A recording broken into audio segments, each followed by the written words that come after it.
Jusqu'à là, peut-être que les hommes d'affaires au Burkina cherchent la preuve économique que la musique est rentable.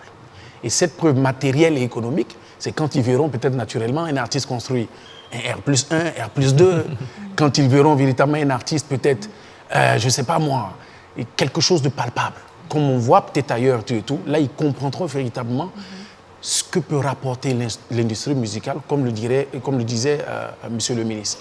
Si les gens comprenaient que lorsque véritablement ça marche pour un artiste, par mois en termes de droits d'auteur, il peut toucher à lui seul plus de 300 millions, ou quand dans le monde du cinéma, des gens gèrent, et ils te parlent de chiffres qui touchent le milliard, malheureusement, le grand public n'est pas assez informé. Même en Morée, quand on dit, on parle souvent « Anantien a Réim ».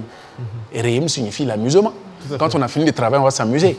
Or, les gens devraient comprendre que tous les acteurs, quand ils sont sur la scène, le guitariste, celui qui est au son, celui qui est derrière la caméra, ils ne s'amusent pas.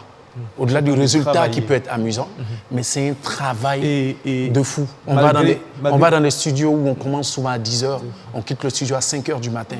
Et quand tu fais tout ce travail, pour qu'à la fin on vienne te dire que le cachet que tu réclames est compliqué, c'est dur. J'ai vu, et je parle, c'est un coup de cœur.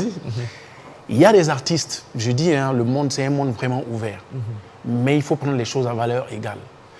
On a vu des artistes venir invités par des grands hommes de notre pays, que je salue, hein, ils poussent de leur manière, mais il y a des artistes qui sont venus de l'extérieur qui ont touché des cachets de 15-20 millions, pendant que des gens au Burkina Faso qui ont la même qualité touchaient peut-être moins que ça, 1 million. Il faut dire les chiffres, parce qu'aujourd'hui, pour dépasser même 750 000 pour un artiste en live, c'est compliqué. 750 000 en live 550 000, 1 million, c'est compliqué. Alors qu'en réalité, il y a un groupe déjà que tu dois payer.